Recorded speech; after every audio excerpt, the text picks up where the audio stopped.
And do you feel like you have honed the skill of being able to turn the conversation to be a discussion of discovery? What does he say, like what does he call those moments where there's like a pivot in the conversation? Yeah, like a pivot or a tilt. Yeah, definitely. I think it's about trying to keep that conversation going, and keeping that person you are speaking to in the moment, without wandering onto another subject. Once you sort of tilt that sort of conversation, try and keep it going in a certain direction. Steve, can I make a quick comment? Oh, Chris, go ahead, man.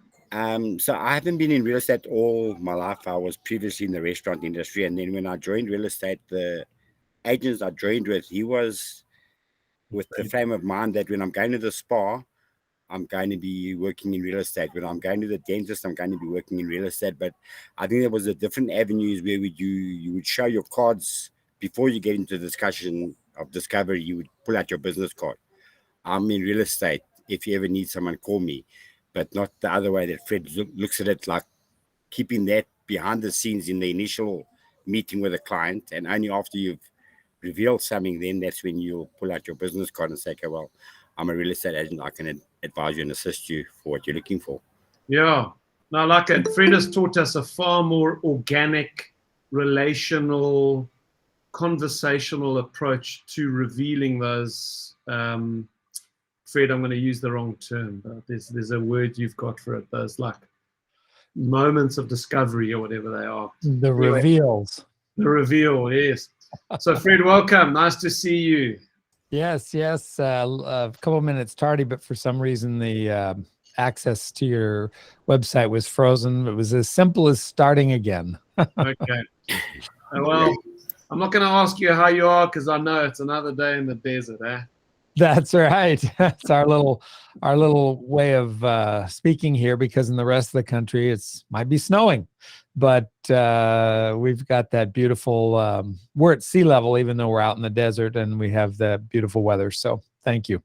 Great, Fred. Well, just before I hand over to you, what I wanted to do was, and Fred, this is Monica Kutsia, who's our administrator for the day. She's one of my team leaders in EXP. And that's Nash Nair, who's also one of my team members. The reason I'm introducing them to you personally is because they have put their cameras on, which is what I want everyone to do. But you see, you're going to get introduced personally to Fred Wilson if you put your camera on. I've got to bribe people to put their cameras on these days, Fred. And that's anonymous. I cannot tell you who that is. He's a whistleblower. We were teasing. No, it's just me, Fred. Chris, good afternoon. Well, good morning to you. It's afternoon, yeah, but nice to see you. Likewise. There we go. Hello, Alette. You look like you're in your car. I'm sure Paul is next to you, and that's Colin Berger, who's another one of our very successful agents up in Johannesburg. So, it's so nice to see you guys. I love it. So, before I hand it over to Fred, what I want to do is just give the opportunity to people in the room who have been trying to have discussions of discovery over the last 2 weeks.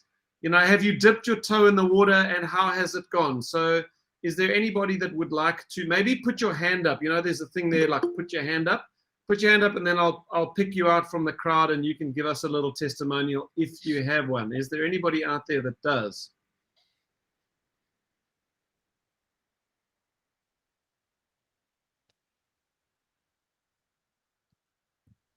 3, 2, 1.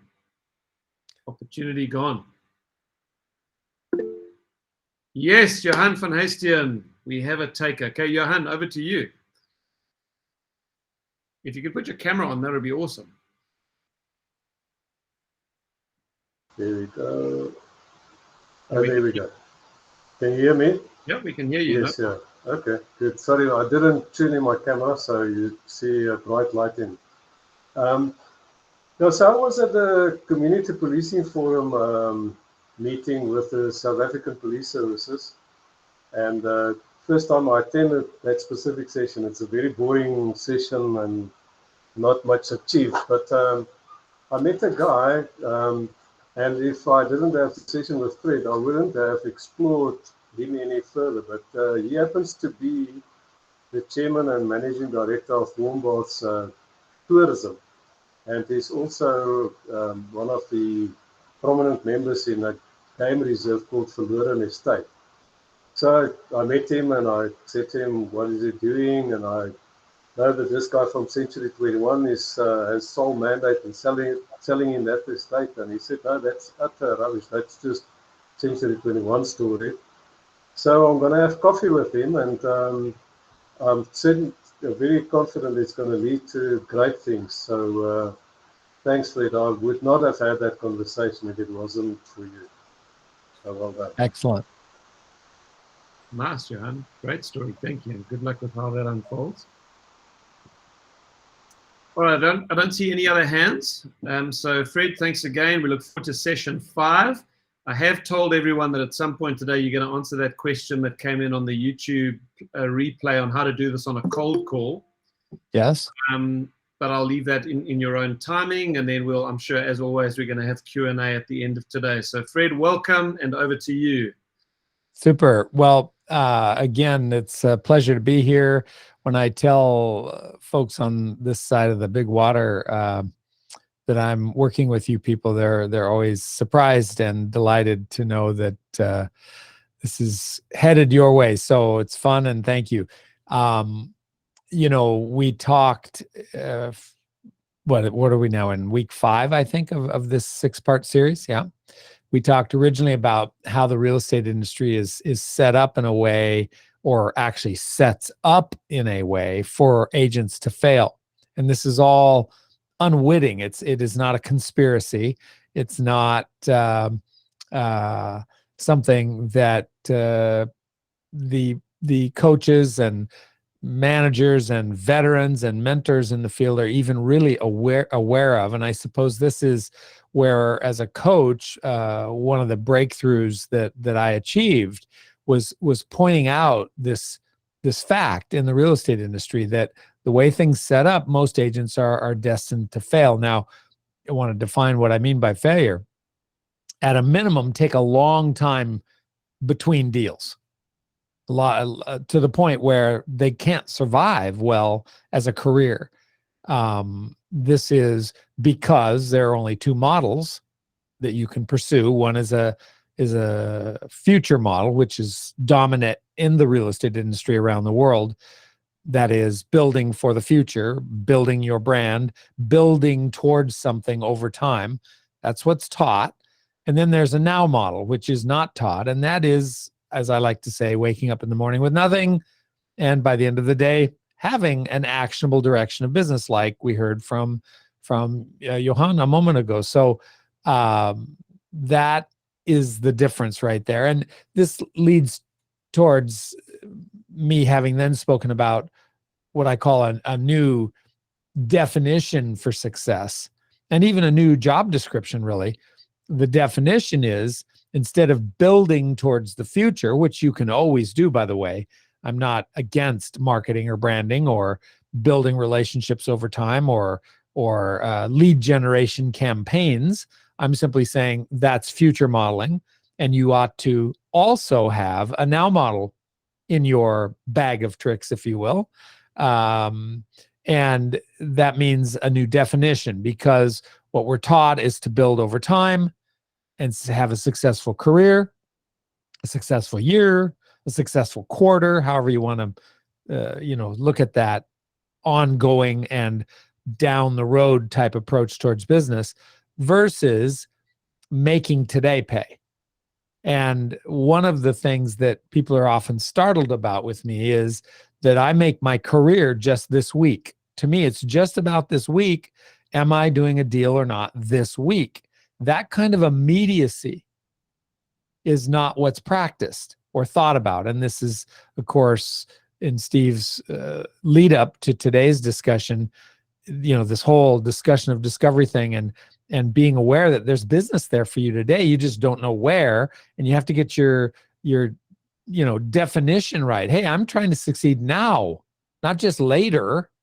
So there's this new definition for success. And then this, what I said, it was a new job description, which is, frankly, talking to people. with Johan, that never would have happened had he not taken the time to talk to that person.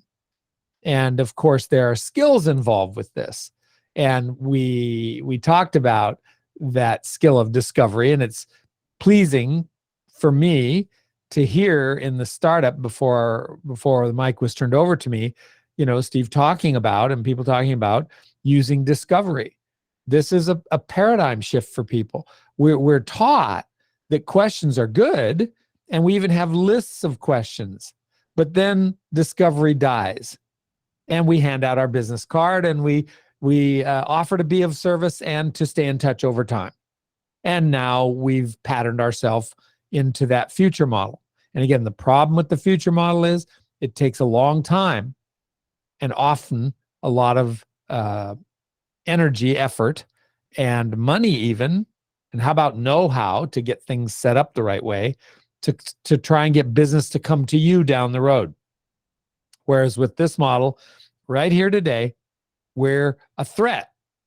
We're a viability to identify new business. So this has been kind of the progression. And then here we are now with session 5. And yes, I do look forward to giving an example, doing another role play with someone regarding how discovery works, and specifically, say on a cold call over the phone. And I'll jump to that in a moment. But here today now, I want to talk to you about how to do the right things that help you to stay on track. And it's interesting, Steve, when you asked, okay, now hit that hand icon if you want to share an experience that you had this week. And there's a nice little number of people here on the call today, but only one hand went up, and great for Johan. And so as a coach, you go through this, Steve, I bet you start to wonder, well, are they even trying? Are they even doing it? I mean, that's where the coach's mind goes, right? But usually it's because people are being demure. They're quiet. They don't want to rock the boat. They don't want to hit the hand, But really, there are a few reasons, and only a few, why people don't succeed with this, or really almost any effort. And the biggest one would be that they aren't trying. Now, I'm not saying that applies to any of you, but I will note, and this is another thing that you go through as a coach and as a speaker. So you get your own, internal voice going sometimes. But we started out on week 1 with, maybe a couple hundred people, a large number. And each week it keeps dwindling, keeps diminishing this. And I've always noticed this, Steve, you've probably seen this too with programs. And that means that you guys are the elite. Here you are still showing up. Still, of course, Johan had an example. Last week we had someone with an example. You're really wanting to do this. And so if you're not trying, you're not going to get anywhere. It doesn't matter with this or with something else. Of course, unless lightning strikes, that's the euphemism for, luck happening. And when I was a young teenager, the group I hung around with in school, nice lot of kids. One of them, a young kid named Brian, he had this saying. It's the first time I ever heard it, which was, "I'd rather be lucky than good." And we always used to go, yeah, I'd rather be lucky than good, because it sounds catchy. But later in life, when I was a coach, I was thinking about that somehow. And I thought, no, actually, I'd rather be good than lucky, right? Because you can't reproduce luck. That's why it's luck, right? If it was reproducible, it'd be skill. So I always tell people the difference between good luck and good fortune is skill. So A, if someone fails, it's because they're not trying. Or B, it's because they don't know how to do something effectively. Okay? That can be a reason, clear reason. Now, let's say that this elite group of real estate agents that Steve and I are presenting to today, in fact, do try. And have been learning about discovery, as I've witnessed in some of the comments. This is fantastic. So then oftentimes it's not just are you trying or not, or are you doing it or not? But then it's how are you doing it? So refining your skill level. A low skill level doing the right thing can still cause more failure than someone wants. So getting good at something is important. And this is why this is the coach in me now, coming out and bearing my soul to you all. This is why it's not anxiety, but I'm anxious to keep the ball rolling with you, Steve, and the people who want to do it somehow so that they can refine and raise their level of mastery. One of my sayings, I might have said it before, is you don't find mastery, mastery finds you. And so you have to keep challenging yourself to do it, to fall down, to get back up, to evaluate what you were doing, and then do it again. And it's through that process that you get better. Now, this could also be hitting a golf ball, couldn't it? Or playing the piano, or getting better at algebra or something. So this is a process that, I encourage people to challenge themselves to be in. And that is not just going forward, but growing forward. Keep challenging yourself. All right, so you could have you're not trying, you could have you don't know what to do, you could have you're doing it, but you're not doing it effectively. And then there are some other things that can get in the way, and that's generally what I wanted to talk about you today. And we do this sometimes without realizing it. We just don't do what we said we were going to do, or we're not doing it consistently. And this is something that I call the morning get set. It's a particular thing, because what happens is that next reason that people fail is what I call disconnect. In other words, they do want to succeed. They are trying, they are learning, and they're on the right path, but they're still not getting the results because they're not doing it regularly. You see, consistency is a key factor in, as I mentioned a moment ago, skill building, but it's also super critical in terms of momentum building. And most agents don't have momentum. They have these huge gaps between one, what I'll call reveal, one actionable direction and another actionable direction. And they don't have this urgency to absolutely today do things in a way that will move the needle in their business. And they're always looking towards their long game, towards down the road. And we, being people, human beings, are very good at rationalizing our way along as we go. And we get busy doing things. There's all kinds of things to do in the real estate industry. I call it the busyness, not the business. So different vowels, business with an I, busyness with a Y. And there's actually a term for it in psychology. It's called creative avoidance. We get busy doing all these things. A way to say it also is arts and crafts. Hey, I got all this stuff I'm doing, and I'm guilty of this. We all are at different stages and levels in our lives.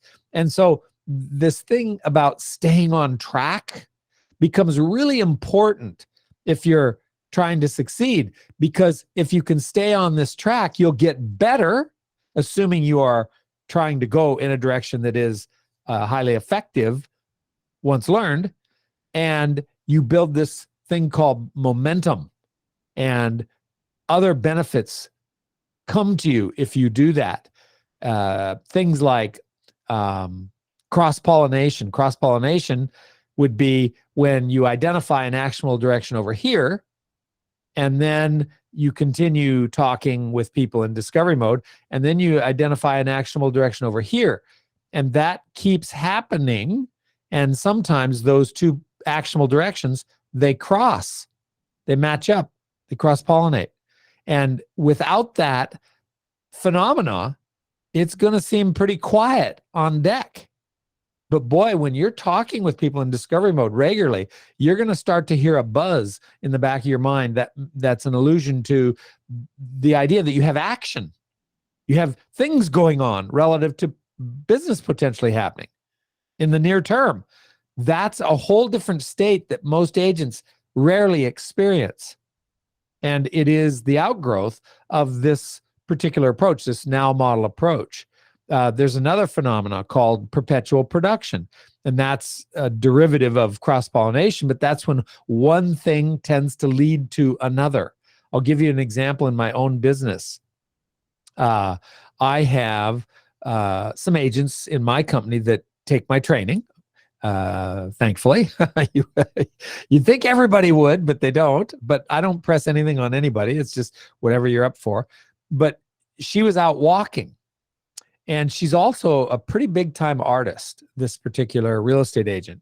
And she's had her license once many years ago, and then art took her on a career ride. And then she decided to come back into real estate during COVID because the art world kind of quieted down during COVID. They couldn't gallery, they couldn't show, couldn't travel. And so she got her real estate license, and now she's back with her art, but she's also pushing her ability to generate income by talking with people in discovery mode. So she's out on a walk, and she sees this guy doing something in the driveway of his property, of his home. And so she strikes up a conversation. It's important, if you're going to be in discovery, that you actually talk to the person somehow. And so she gets into a discussion of discovery, and she finds out that this fellow has 5 houses, small little rental houses in the community in which she lives, and that he's interested in selling all 5 as a package. And she gets in touch with me, and she says, what do I do? Because she's relatively new to the business. But she did her job. Her job was to talk to people in discovery mode, and she had a reveal. So she just wasn't sure how to take it forward, because it had been a long time since she'd ever done a transaction and been licensed. And so she referred him to me, and I got to talking to the guy, and I found out, why he wants to do what he wants to do and by when, and a lot of the details.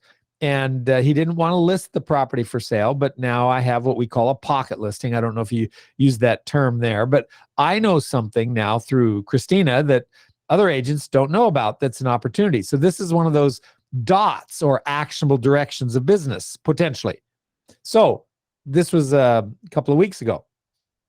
So yesterday, actually it was the first time I spoke with him was about a week ago. And then I went to meet with him earlier in the week. He has a 7-plex apartment building in another little community, and he wants to sell that for $2.9 million, and right quick if he can. And so I met him there, and I'm now listing and going to sell this property. And because I talk with people in discovery mode regularly, I have this action going on, these various what I call dots for potential business.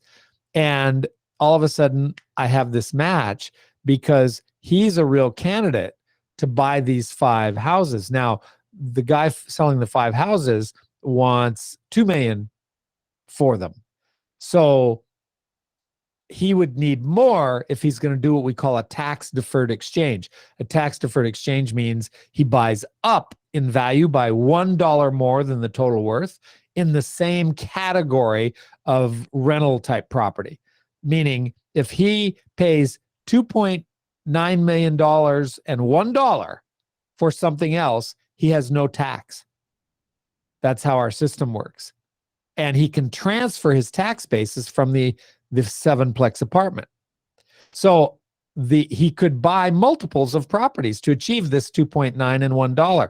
So then I have another person I'm talking to about listing a house for about $740,000, which is now a pocket listing, which in fact on Saturday I'm showing. It's not on the market yet because they're not ready to do it because of a tenant who's arriving for a month in January. But the point is they would sell it with the tenant, so to speak. So if I take the 5 houses and that property or one like it and add them up, I can get him up towards that 2.9. So it's figuring out that. But this is what we call a deal chain if you're a production modelist. So I would have the listing of the 7-plex. I would have the listing of the 5 houses, even if they're pocket listings, and the listing, say, of another house.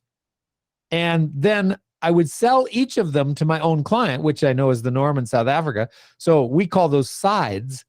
So when you represent a seller, that's one side or one transaction. When you represent a buyer, that's another side, another transaction. So that would constitute, you could say, 6 sides, but oh wait, the 5 houses actually technically equal 10 more sides, because each house is going to be sold under a different title. The point is, this all adds up real fast in terms of income. But the genesis of it is that I'm talking with people. That's my job. And I know, remember the mindset piece we talked about in the past? I know opportunity is there. It's under the surface somewhere. I just don't know where. So I go into my day, well, where's the opportunity? Well, I need to be talking to people and doing so in discovery mode to get these reveals. And then I get a reveal over here. Then I get another reveal over here. And now the cross-pollination starts. And one thing just tends to lead to another. And it's the most effective way to sell real estate sales. Nobody can keep up with that pace once you get into a deal chain.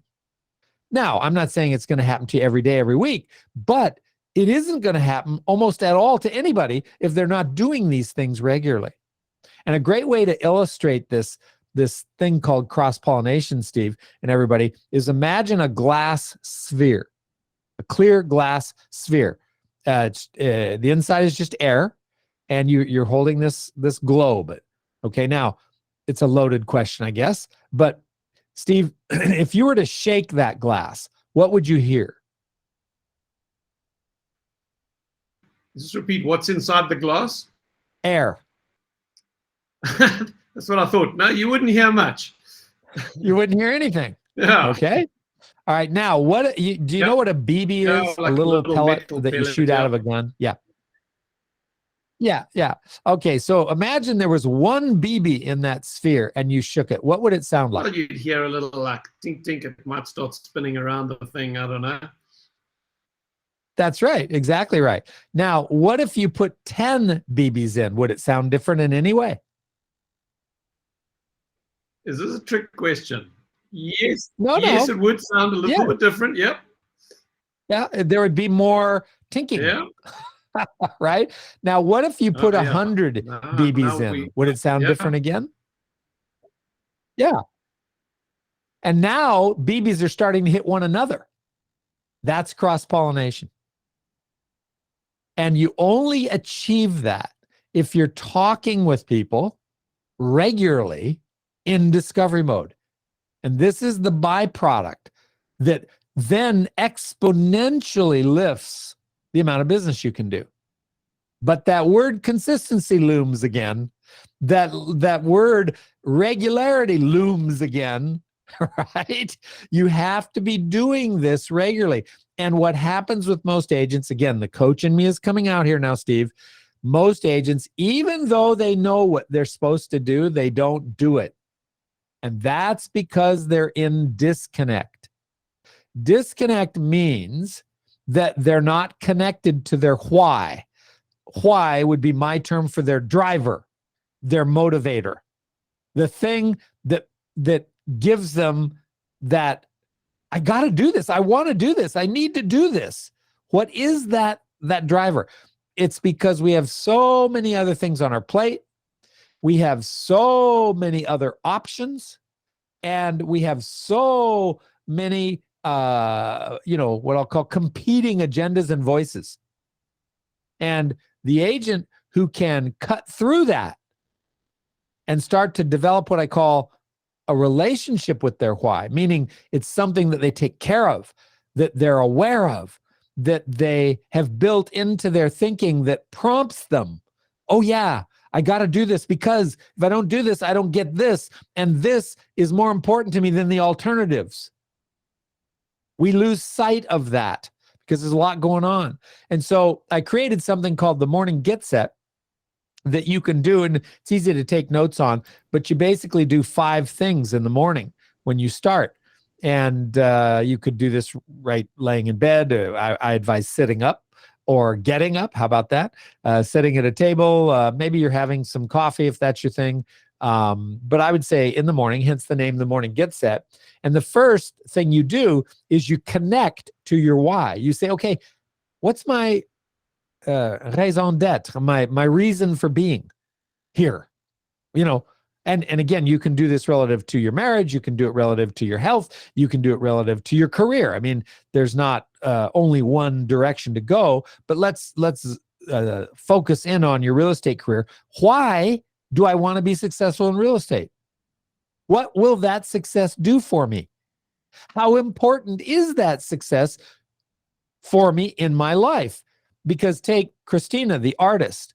If her art is way more important to her than achieving sales in real estate, she's likely going to focus more on her art. There's nothing right or wrong about that, but it would be her truth. The trick is to get to your truth about what's most important to you. I call it asking yourself the seminal question. The seminal question is, what is it you want? All things in life boil down to that question. What is it you want? You? Now we're talking about. Can I interrupt you?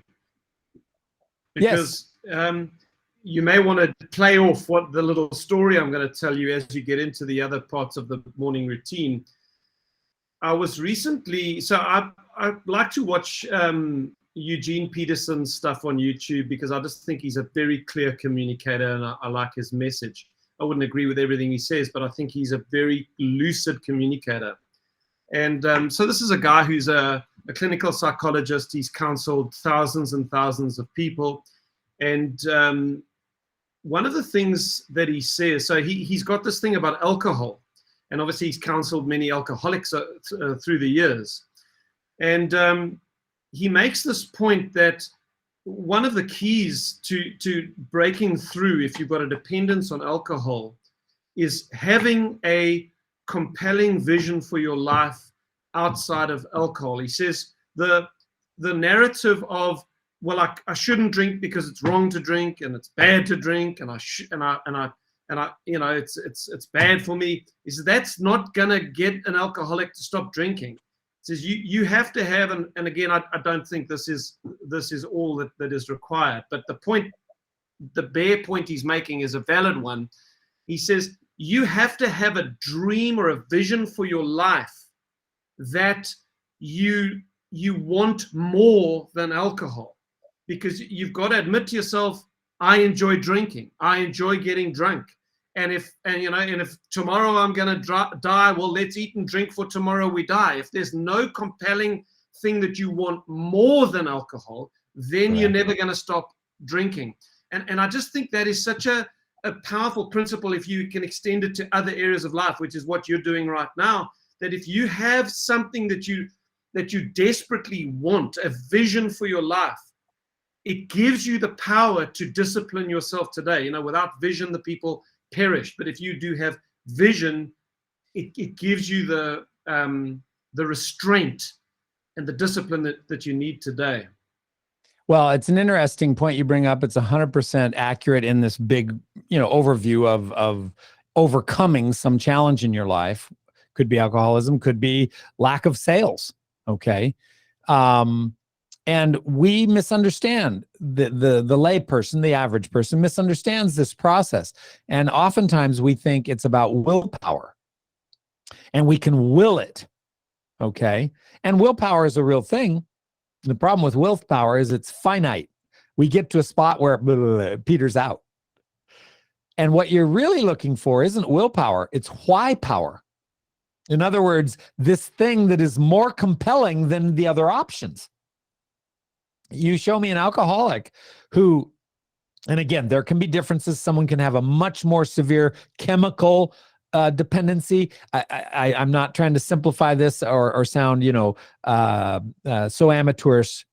But the point is, if somebody really wants to do something, the chances of them doing it go way up versus they know they should do it because intellectually, yes, and they really want to because, gosh, it would be better, wouldn't it? But man, I love this, or whatever they do, they're probably going to keep doing what they want. And you see, alcohol or chemical dependency aside, let's just talk about human behavior.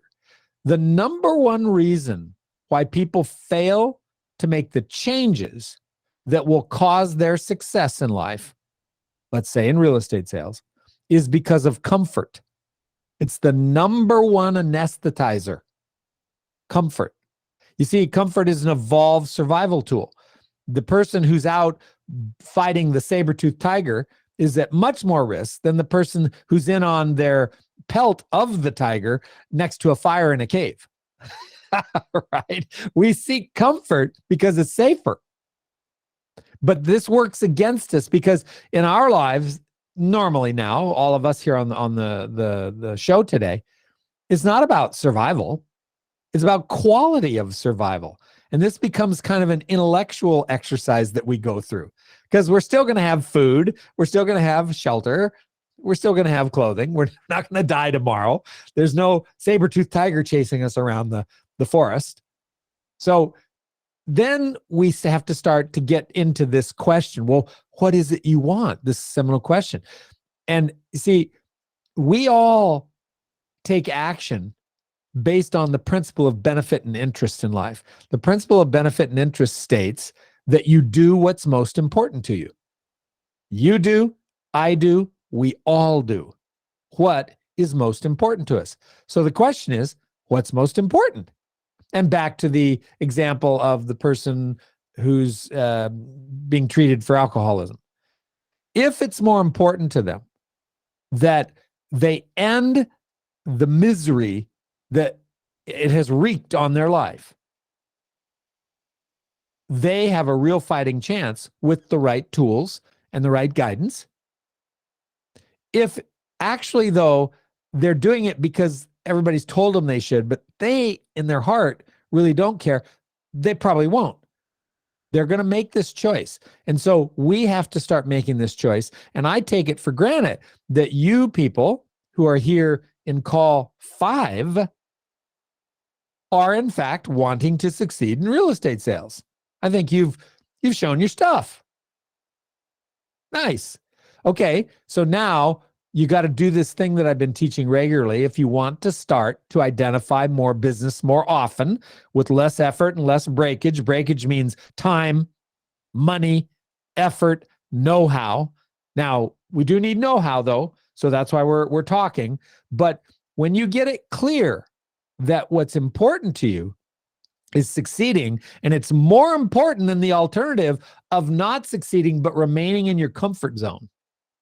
Once you can get to that spot and keep that clear, hence on a daily basis, connecting to that reality, that why, consciously bringing it to the surface, the odds of your success rise tremendously. So you start with that connecting thing to your why. The next thing you do is, and we talked about this a few weeks ago, as you know, I wrote a book about this, The Third Law of Success, and have a new program coming in 2023 called The Gift of Opportunity. And what you do is you tune into the true nature of opportunity, meaning you remind yourself that your challenge is not lack of opportunity today. See, most agents don't believe they have opportunity today, so they get busy because they're motivated, working today to try and make the future pay. That's a different model.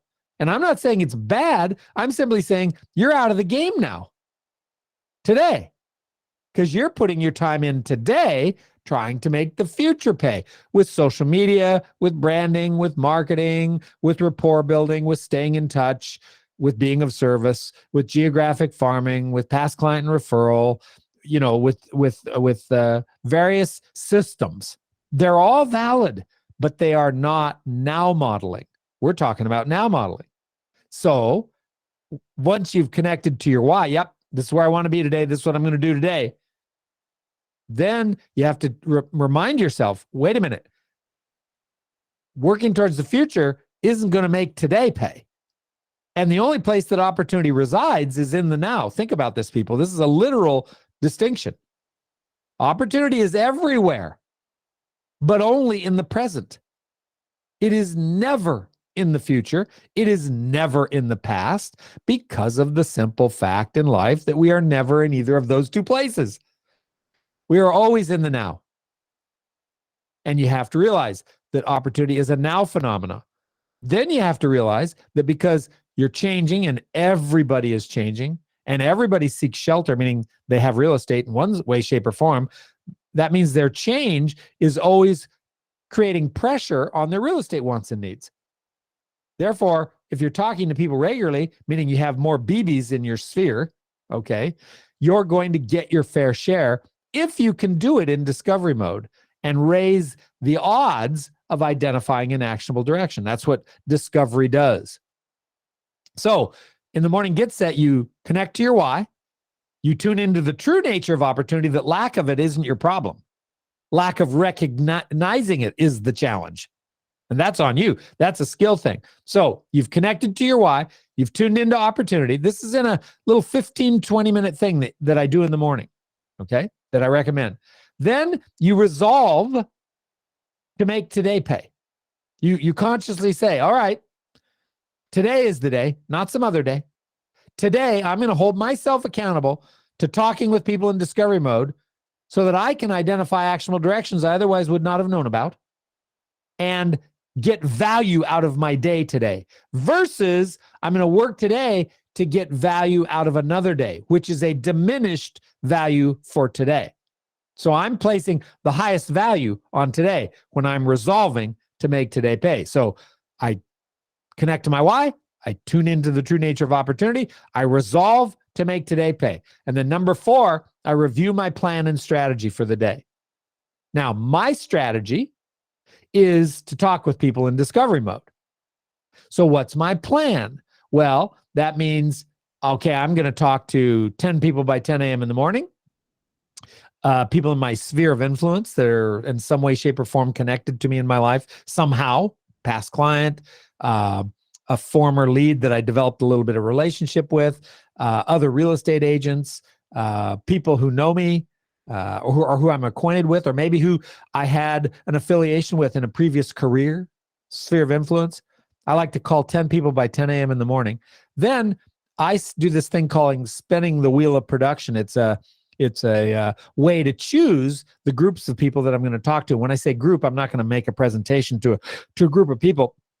I mean, I'm going to select a category like builders, and I'm going to call 5 builders. And I'll select 3 groups, call 5 people in that group. So, and I'll do that on and off throughout the middle of the day, in between stuff that comes up.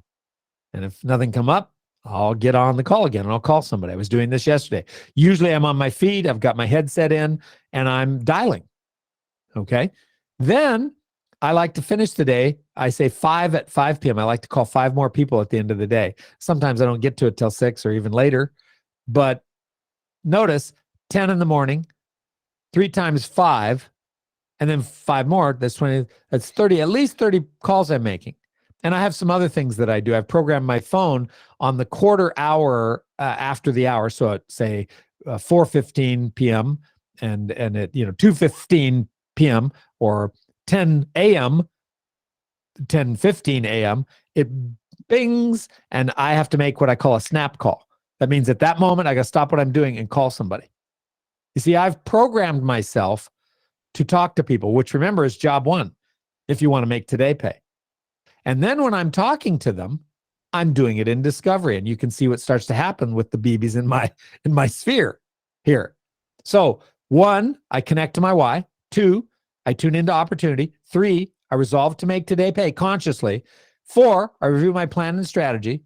And then 5, I like to confirm my tactics and my techniques. And that's a segue now into this YouTube question that you had, because what I'm going to do is I'm going to be talking with people in discovery mode. That's my strategy, but I'm going to use certain techniques when I do it. And the ask to listen technique is the number 1 technique that I use.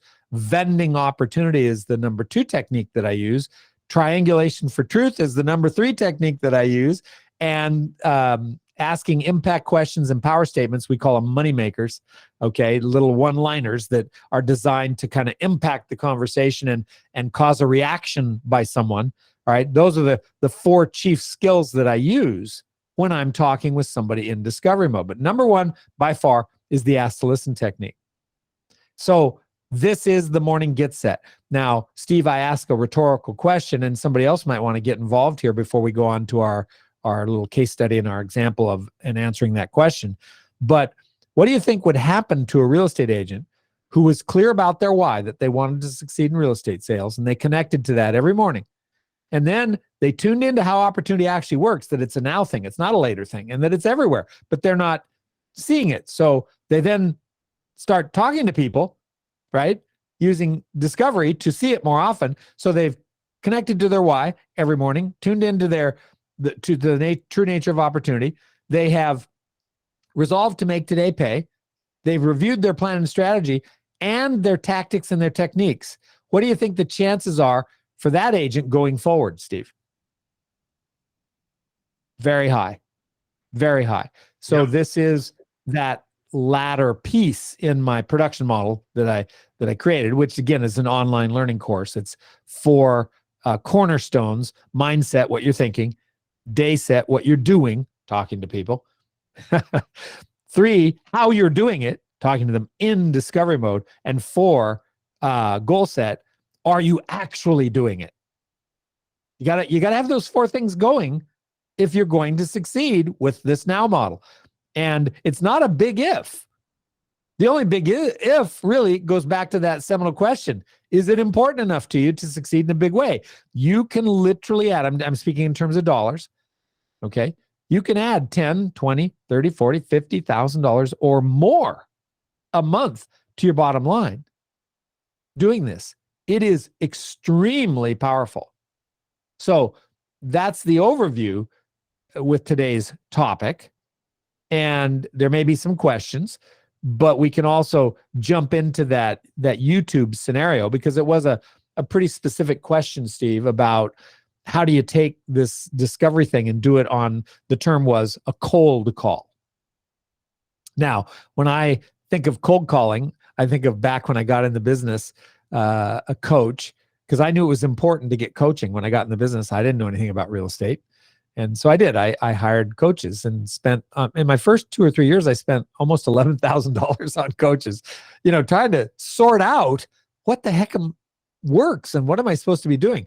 But I remember one coach was teaching, suggesting, I guess, recommending that you do cold calling. And he used to make a little humorous thing out of it. He says, you've already got your file. It's called the phone book. This is in 1990, people. Okay. You've got the phone book. And what you do is you go to the letter A and you start dialing at the top of those A's. And maybe in a year, you're all the way to the Z's, maybe not, but that's what you do. And it was drudgery. It was drudgery. And I don't know of anybody who kept doing it, to be honest with you. I mean, some, they willed their way through it for a while, but it was grinding. It was drudgery, hello, click, map, bam. And then very quickly after that, in the United States, we got into legislation where, they were banning people from cold calling because it can be a real hassle to the respondents. The phone's always ringing and, So the point is, cold calling can be daunting. So I always say to people, make it a warm call instead of a cold call. That's why in the morning, I like to call people in my sphere of influence. Now, my sphere is a broad group of people, but it's kind of warm because I'm already familiar with them in some way, shape, or form.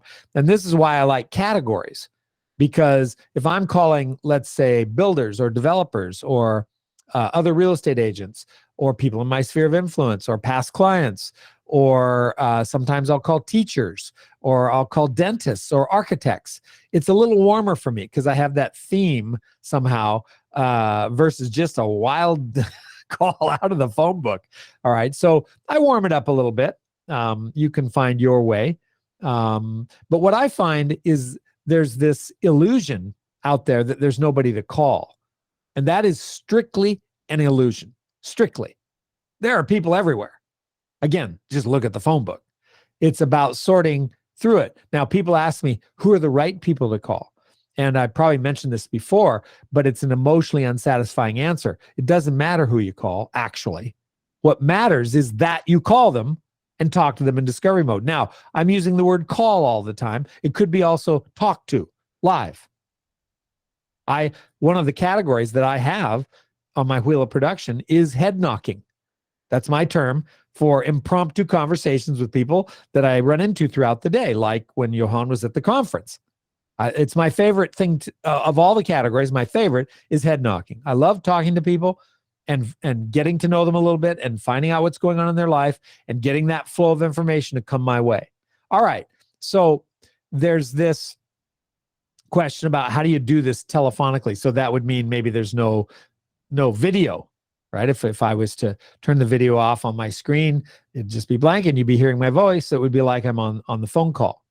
So let's go ahead and ask for a volunteer, Steve, and we'll do this and see what people make of it. All right, if you want to volunteer, just put your hand up, guys.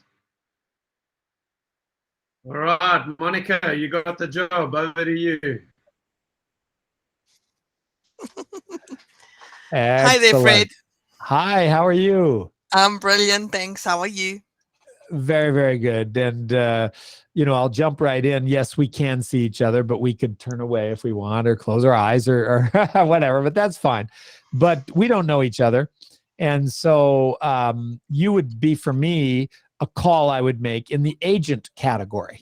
And I do this. I call other agents because other agents are the source of great information and actually will work with you if you have something of benefit for them, as I showed the week before when I got to talking to the guy and he actually was looking for something himself, right? Correct. Okay. So we've established that we're each fine. I'm curious where you work geographically exactly. I'm working in Randburg mostly, in Gauteng. And would that be, I don't know my geography in South Africa yet, but I'm going to fix that. But is that, Cape Town way, Joburg way, which Joburg direction? way. I Joburg. see. Okay. Yes. And Joburg's the biggest city, is it, in South Africa? Is that true? No, No? I don't believe that that's the case. Economically, probably yes, but not in size. I see. Got it. And have you lived there your whole life? No, I've probably been in Randburg itself for, I'm thinking about 25 years or so. I see. And you lived where before that? I was in Pretoria before that. I spent some see. time in London in the UK before that. And then Okay. I was in Alberton before that. All right. Well, let's go to Pretoria. What caused you to go to Randburg from Pretoria 25 years ago? Well, we'd actually, my husband and I had been dating for a while and we weren't married yet. But he got a job in Randburg. And so we came back from the UK and I then got a job in Randburg. So we pretty much stayed in Randburg. I see. And what was the job you got? I worked for attorneys. Attorneys. Yes. What did you do for attorneys? Mostly secretarial. That did progress a little bit into management level, but yes, majority of the time was secretarial. I see. And at what time did you get your real estate license? Yeah, that's a funny story. I actually got my license when I was 16 already. Yeah. An early high achiever. Well, I grew up in my mom was an agent, so she it was kind of in my blood. And that was what I wanted to do. So I quit school 2 years early and decided, no, I'm wasting my time. I'm going to do this instead. I got my license, but overachiever and all, but I didn't realize that there's no person in their right mind that would buy a house from a 16-year-old. So I had to go get a real job, which is why I landed up with attorneys. And when did you end up then attempting to do real estate formally? 20 years later. 20? In fact, I worked for attorneys for 20 years. And how many years ago is that start back into real estate? Almost 11. Almost 11. Got it. And would you say you specialize in a certain type of property?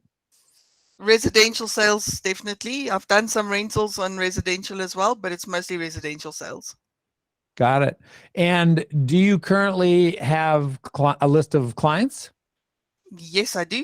Considerably. Got it. And do you know what a 7-day lead is? No, I've not heard the term before.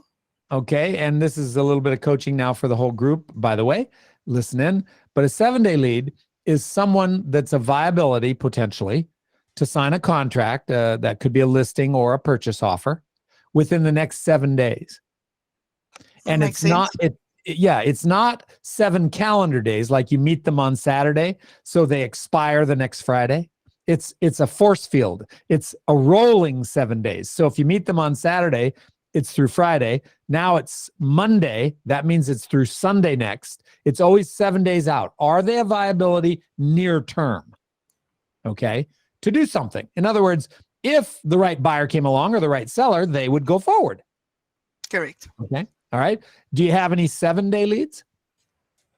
Yes, at the moment I do, in fact. And what would that type of client be, a seller or a buyer? Well, I've got a couple of sellers, and then I've got a couple of buyers for some of the properties that I do have available. So Got it. I'm blessed to have both at the moment. Okay, excellent. And if I had a property that was a match for one of your buyers, would you want to know about it? Absolutely.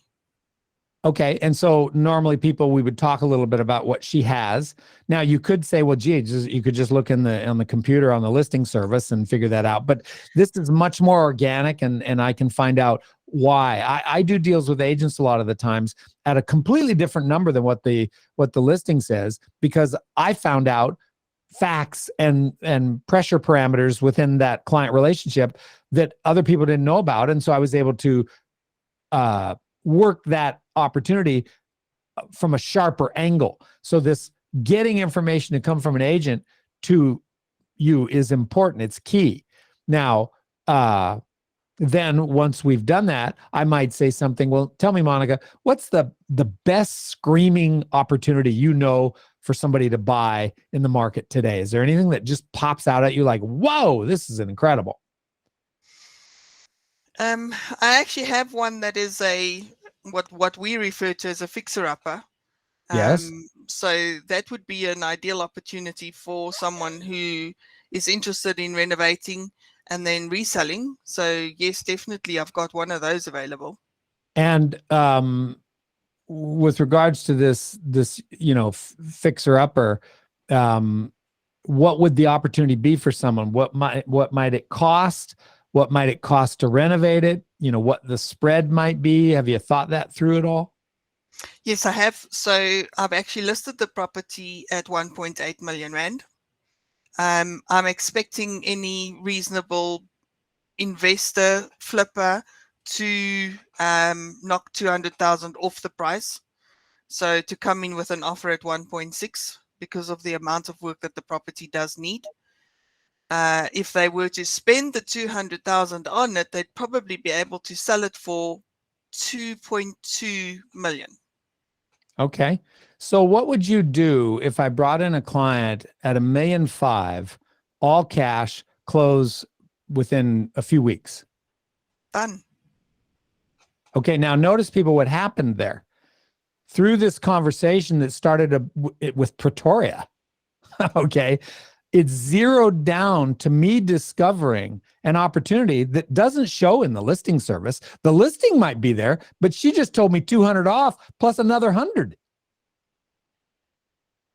And this is what happens when you talk to people, quote unquote, cold. I didn't know her before. And okay, she's an agent, but it could have been someone that's in a completely different profession. It could have been an attorney or an architect. Now, those could both relate to real estate in some way in those professions, but it could have been a school teacher or a dentist. But notice I got the flow of information to come my way. Again, I asked the question, and Monica, you could ask, how much information did you learn about from me? 0.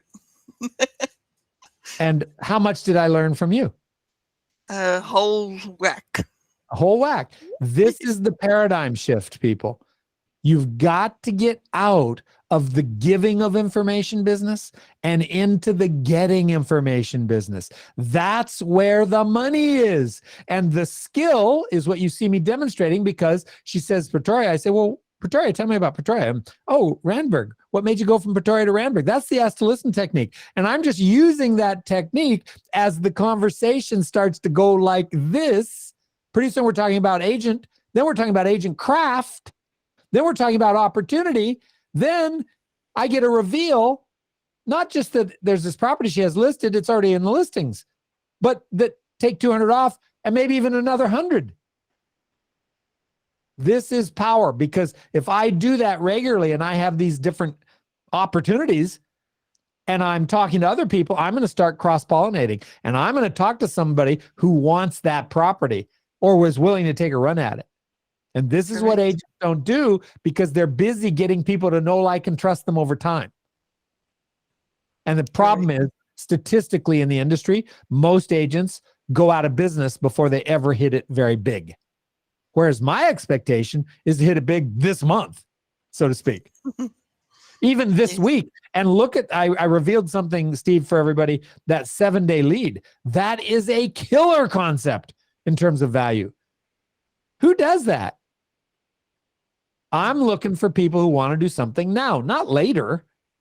That doesn't mean if they're not going to do something now, I flush them. It means I'm aware of the difference.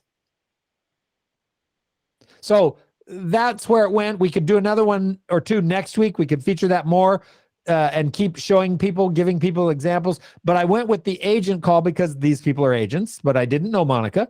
And you got to see how the technique works, and you got to see how the refinement information led in a direction that I now have a reveal that other agents don't know about.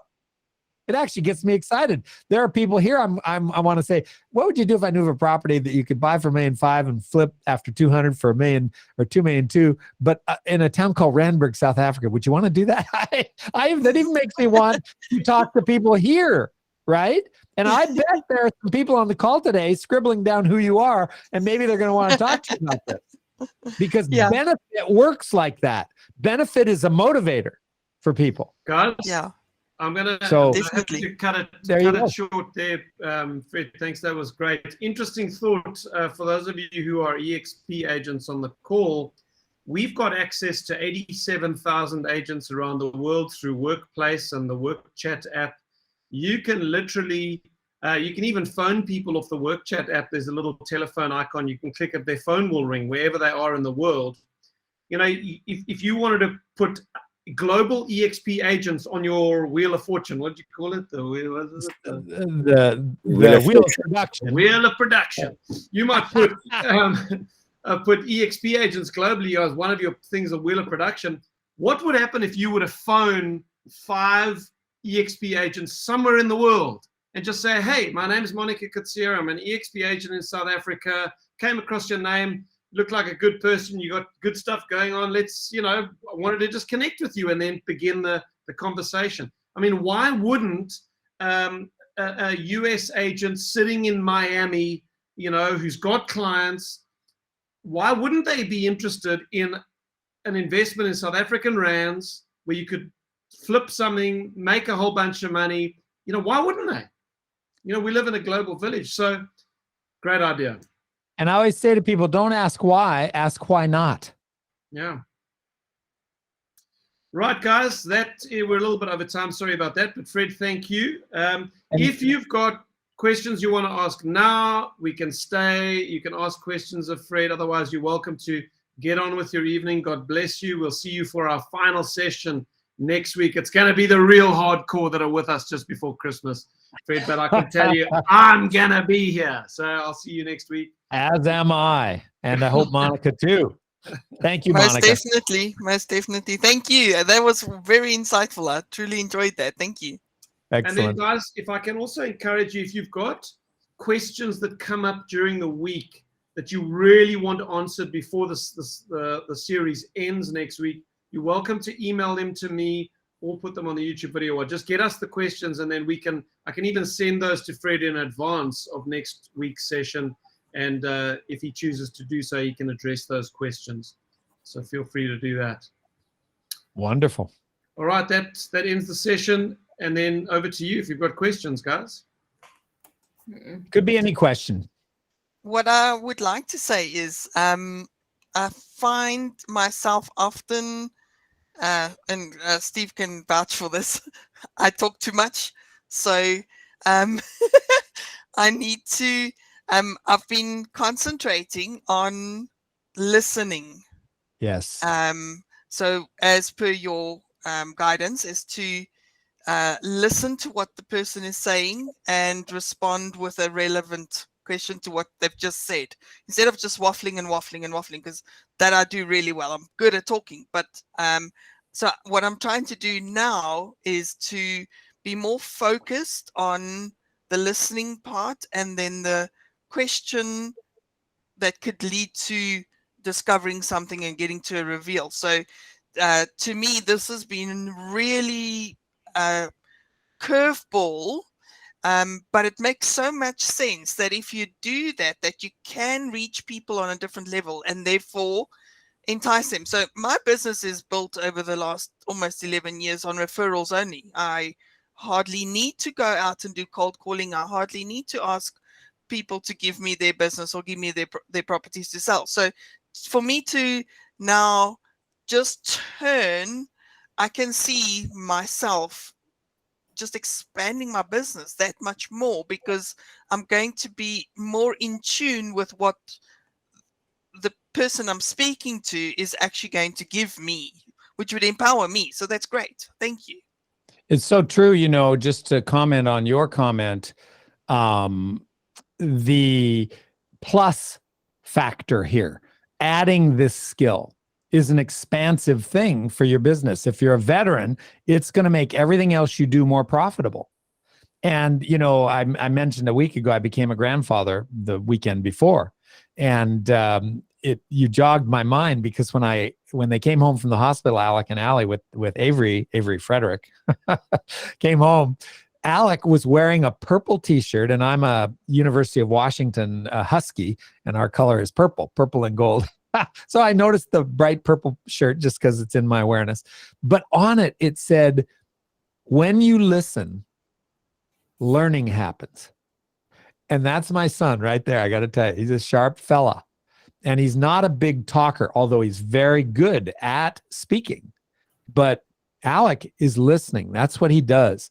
And that's what I try and do when I'm talking to people. And the ask to listen technique is a very specific way of doing this, actually hearing what they say, because most people do this because of some inner anxiety or need they have. You know, keep it talking, be chatty, blah, blah, blah, blah. But silence is not the enemy. Okay, drowning it out so that somebody can respond is where we fall down. So we got to let people talk. And that's why when I ask a question, I then wait for the answer. And I actually listen to the answer. And now I know what my next question is, which means I don't have to worry about filling the silence. And I no longer face that awkward silence or that pregnant pause where I don't know what to do next. Because all I have to do is listen and compose the next question, knowing that opportunity rises naturally and reveals will happen as a result of this process. So there you go. And I think what would make a difference is the fact that, because a lot of people work with scripts. Yes. I don't. I just can't remember the stuff for All Love and Money. So if you're working the way you're teaching us now, you don't need to remember the scripts, because no script that you have is going to fall in with what they've just answered your question, because Correct. your next question is generated from that reply they've just given you. So the scripts would then therefore become almost, I mean, it would be good to start a conversation with a script that you maybe know you're going to get a reaction from or whatever. But I mean, after that, it's very much going to be off the listening, generating or creating your next question, instead of going back to a script where, if you've got a document, oh, I've got to ask this question, ask this question, ask this question, I've got to get all this information, so I'm going to ask all these questions, and then okay, but there was actually no conversation, it was just a questioning. Correct. Look at it this way. With scripts, what you do is you move people through with an agenda to get something from them. You know, a buyer or a seller. With this process, Your agenda isn't to get anything other than information. And so the pressure factor decreases, and they feel this. People sense this. Also, with discovery, you're able to go forward no matter what, because ultimately it is an improvisational thing. It is not canned. It is not scripted. And so you can bob and weave and you can adjust based on what's going on. You can even rotate and ask a completely different question and go in that direction. So it is improvisational. It is often impromptu. I call it head knocking, Johan's experience at the meeting. But it could be with a past client.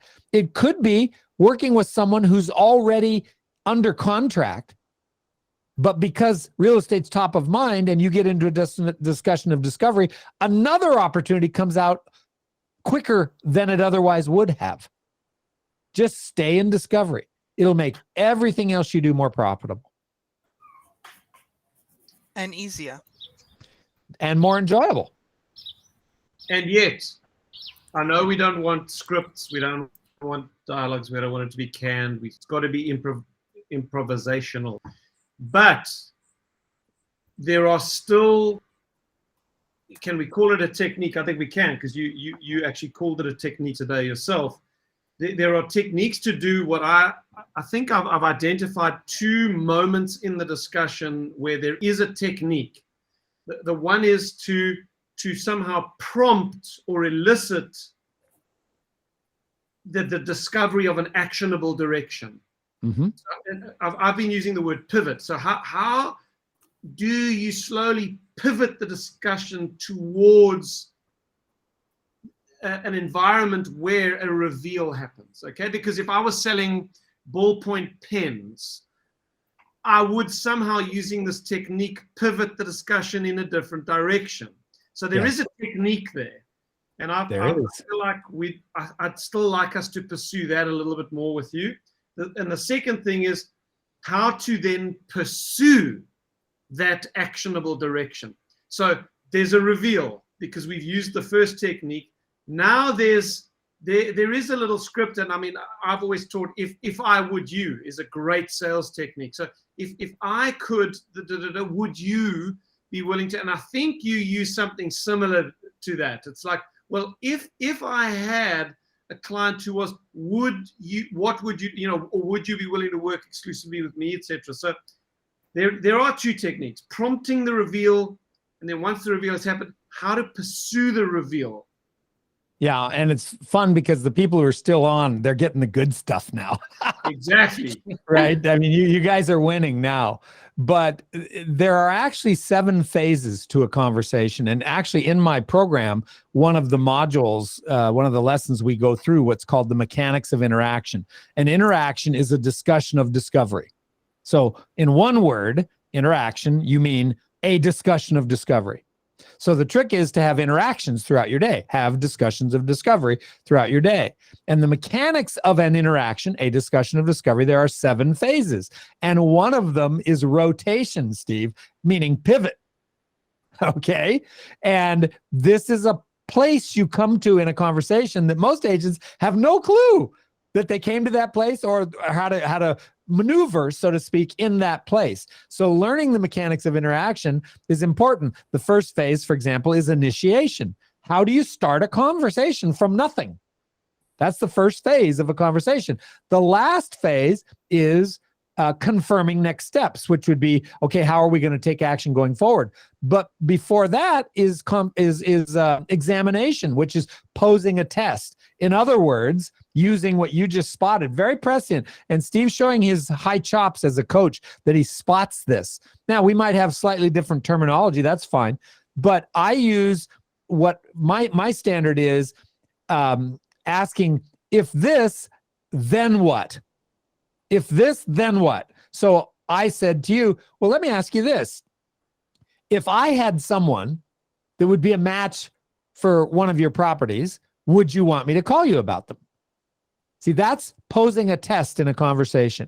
Now, the answer I get from her is going to be very different than we're talking about Pretoria moving to Randburg. It's going to be very specific to this actionable potential direction that I want.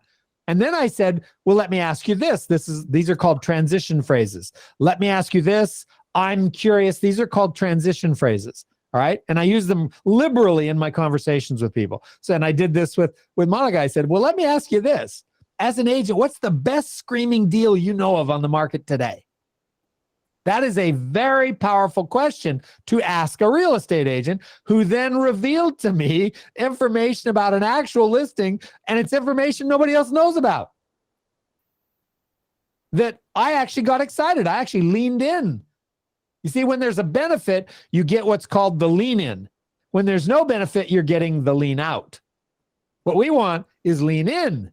So one of the techniques that I use is called vending opportunity. That means when I talk with somebody about the benefit of a property, the actual benefit, because when you talk to people about benefit, they psychologically, this is what they do. They go, in terms of paying attention. If they're just, you're just talking, chatting, they're doing this, they're going like this. And we have to have this happening with the people we're talking to, not this. And vending opportunity, meaning a propertunity, meaning a property that is a benefit in some way to someone, is a very powerful technique. And we can talk more about this next week. We could really talk about the 4 techniques more next week because the theme for next week is the most effective process for success in real estate sales, which is this now model, this production model thing, using these skills and techniques. So it's a good segue, Steve. Excellent. Well, I'm looking forward to that session. And again, Fred, we really value how much value you've given us over the last 6 weeks. And then, of course, next week. So thank you again, Fred. Thank you, Monica, for playing along today. And guys, have a great week. We will see you next week. And yeah, keep the communication going with me if you need to. How's it, Steve? Fred, one last question. Yes. Fred, you mentioned 4 techniques earlier, starting with ask to listen, venting opportunity, and there was 2 more techniques. Yes. The third technique is called triangulation for truth. And it's advanced in the sense of most people have never thought this through or been taught this, but it's very powerful. Triangulation is a euphemism for asking the same question, but in different ways within a conversation at different times. Because of the phenomena when talking with people, that the truth can be elusive, it can be evasive. And at times, even the person you're talking with can't exactly tell you the truth of the matter. And so when you say to someone something like, when do you plan on moving? And they go, never. Okay. That may be accurate. It may not be accurate. And so you're continuing to talk to them. And then you say, well, let me ask you this. See that transition phrase? Let me ask you this. What would have to happen for you to move? Now, I just asked the same question. When do you plan on moving? But I asked it in a completely different way. And on the first one, he said, never. And the next one, he might say, oh, well, that'd have to be a special set of circumstances. Now, ask to listen technique, what would those special circumstances be? You see how these techniques fit together and work. And then later, I might say, well, what if I knew somebody who had the thing that you want or is willing to do what you want? Would you want me to call you about it? Well, in that case, yes. So we went with the same question about him selling, never, to it'd have to be a special set of circumstances. Well, to in that circumstance, yes. That's how triangulation works. And it's a straight skill that allows you to nail down what's likely or most possible versus missing that whole discovery process. And it's a good technique. Thank you very much. And the 4th technique? We in one word, we call them money makers. So these are like one-liners that you can use every now and then. For example, with a seller, I will often use this money maker. I'll say, well, Mr. Seller, I just want to be honest with you, full transparency. I don't so much want your listing. I want your sale. Now, when you say that to somebody, it has an impact on them. Why would it? If you were a seller, if I said, I don't just want your listing, I want your sale, what does that mean? I'm not listing to list, I'm listing to sell. Correct. And there is a whole culture of listing agents out there in the United States who disdain working with a buyer. And while they've listed your property, they're no longer trying to sell it. They're trying to do what? Get another listing. Mhm. So you've hired a vacant agent. And sellers don't like that. So I pointed out in an obtuse way. So that's called a moneymaker. Another one of my favorite classic moneymakers. I'm talking with a buyer about a property. I used this just yesterday. I said to somebody, I said, Frank, real estate is cosmic. That's the moneymaker. And he goes, really? I said, yeah, you know what I mean by that? And he goes, no. I said, if you like it, somebody else does too. When the fruit is ripe, it's ripe all over the tree, right? So if you like it, probably somebody else does too. So don't wait. If you don't like it, wait. We keep looking. But if you like it, let's move on it now, because real estate is cosmic. So there are oodles of these little one-liners that you develop, and you'll have your own. I'm sure Monica, who's still with us, you know some. Steve has certain ones he uses. But, I teach agents to develop their little list and to sprinkle them in their improvisational conversations with people to add impact, to give a tell, like, and kind of move things, the gravitas of things, move it forward. So that's the fourth technique. Much appreciated, Fred. Thank you very much. Thank you, Steve. Yep. Thanks, everyone. It was great. Thank you. Any other questions, guys, before we close it down? All right, that's it. Fred, thank you. We'll see you next week. Thank you, Fred. Bye-bye.